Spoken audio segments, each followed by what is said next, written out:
অশীতিপর বৃদ্ধার এক চিলতে বাড়ি, তাও আবার ভাঙাচোরা জরাজীর্ণ। তাই আবাস যোজনায় সরকারি পাকা ঘরের আশায় বারংবার আবেদন করেছেন, কিন্তু আবেদনের সাড়া মেলেনি। কাটমানি দিতে না পারায় আবাস যোজনার তালিকায় নাম আসেনি তার। এমনই অভিযোগকে ঘিরে শোরগোল পড়ল মালদার চাঁচল ১ নম্বর ব্লক এলাকায়। জানা গেছে, চাঁচলের আশ্রমপাড়ার বাসিন্দা অশীতিপর বৃদ্ধা উর্মিলা দাসের স্বামী নেই, দীর্ঘদিন আগে মারা গেছেন। একমাত্র ছেলে টোটো চালিয়ে কোনো রকমে সংসার চালান। পরিবারের অবস্থা নুন আনতে পান্তা ফুরোয়। ফলে ভাঙাচোরা জরাজীর্ণ বাড়ি মেরামত করার সামর্থ্যটুকু নেই তাদের। তাই ভাঙাচোরা বাড়িতে কোনো রকমে দিন গুজরান করছেন তারা।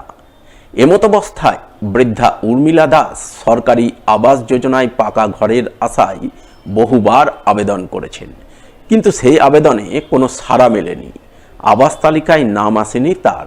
বৃদ্ধার অভিযোগ, তাদের আর্থিক পরিস্থিতি অত্যন্ত শোচনীয়, অথচ তারা সরকারি ঘর পাচ্ছেন না। কারণ স্থানীয় তৃণমূল নেতৃত্ব ঘরের জন্য তার কাছে ২৫,০০০ টাকা চেয়েছিলেন, কিন্তু তিনি সেই টাকা দিতে পারেননি। সেই কারণেই আবাস তালিকায় তার নাম আসেনি। আমার তো খুবই কি করব, এই ৩-৪ বার আসলো ঘর, আমরা পালাম না।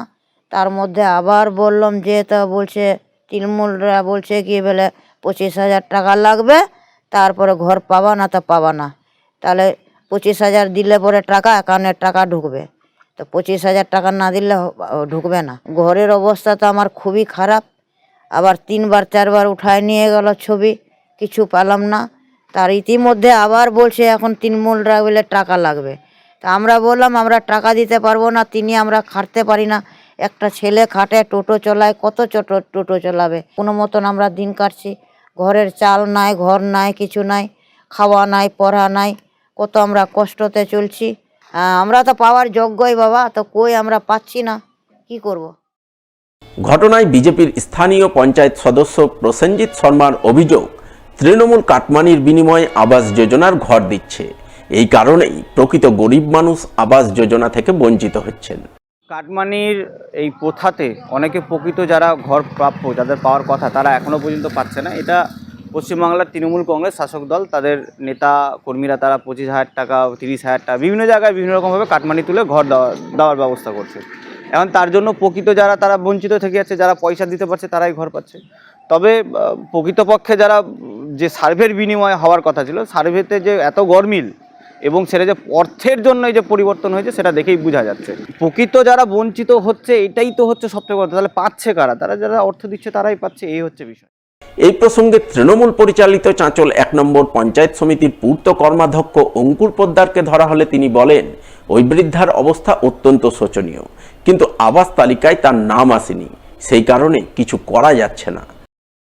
যদি উনার নাম না এসে থাকে তো এখানে তো আমাদের কিছু করার নেই। যদি নাম এসে থাকতো এবং ইনকোয়ারিতে যদি বাদ যেত, আমি কি করতাম আমি ওর কাজটা, যেহেতু আমি নিজেও দেখে এসেছি যে বাড়িটার অবস্থা খুবই খারাপ এবং ওখানে সত্যিই গরিব মানুষ। কিন্তু যেহেতু নাম নেই, সেটা আমরা এখানে কিছু করতে পারছি না। যেহেতু মমতা ব্যানার্জি নিজে আবাস যোজনায় বলেছেন যে কোনো গরিব মানুষ বাদ যাবে না, এমন কোনো ব্যক্তি নাই যে গরিব মানুষ বাদ যাবে এসে।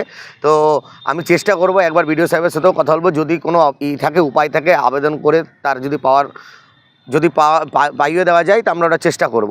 আর যেটা বলছেন যে বুথ সভাপতি যদি টাকা চেয়ে থাকে, যদি তার আমার কাছে যদি কোনো প্রমাণ আসে, আমি তার বিরুদ্ধে যথাযথ ব্যবস্থা নেব, আইনের ব্যবস্থা। মালদা জেলা পরিষদে অর্থানুকূল্যে সাবমার্সিবল পাম্পের কাজে শিলান্যাস হয়ে গেল হরিশ্চন্দ্রপুর ১ নম্বর ব্লকে। রবিবার হরিশ্চন্দ্রপুরের বরুণ গ্রাম পঞ্চায়েতের নন্দীবাটি উত্তরপাড়া জামে মসজিদ প্রাঙ্গণে এই সাবমার্সিবল পাম্পের কাজে শিলান্যাস হয়। জেলা পরিষদ থেকে ৫ লক্ষ টাকা বরাদ্দে কাজের আনুষ্ঠানিক শিলান্যাস করেন জেলা পরিষদের কৃষি, সেচ ও সমবায় কর্মাধ্যক্ষ রবিউল ইসলাম। তিনি জানান, দীর্ঘদিন ধরেই মসজিদ কমিটির পক্ষ থেকে তার কাছে সাবমার্সিবল পাম্পের দাবি জানানো হচ্ছিল। সেই দাবিকে মান্যতা দিয়ে আজ জেলা পরিষদের 15 ফিনান্স থেকে ৫ লক্ষ টাকা বরাদ্দে পাম্পের কাজে শিলান্যাস করলেন। মানে দীর্ঘদিনে ওনাদের দাবি ছিল। যখন আমি নির্বাচনে এসেছিলাম ক্যান্ডিডেট হয়ে, তখনই ওনারা দাবি করেছিলেন এই মসজিদটার জন্য একটা সাবমার্সিবল পাম্পের জন্য। যাকে জেলা পরিষদের অর্থ ব্যয় আনুমানিক ৫ লক্ষ টাকা ব্যয় আজকে এই শুভ শিলান্যাসটা আমরা করলাম। ওনাদের আরও বেশ কিছু দাবি আছে। রাস্তাঘাটের আমরা স্কিমগুলো দিয়েছি, এখানে একটা বড় রাস্তাও আছে, সেই স্কিমও দেওয়া আছে, এবং পাশে এখানে একটা বড় কবরস্থান আছে। আগামীতে ইনশাল্লাহ আমি চেষ্টা করব যেন ওই জায়গাটাতে আমি একটা লাইটের যদি ব্যবস্থা করে দিতে পারি, তা নিশ্চয়ই এখানকার মানুষের, গ্রামের অনেক সমস্যার সুবিধা।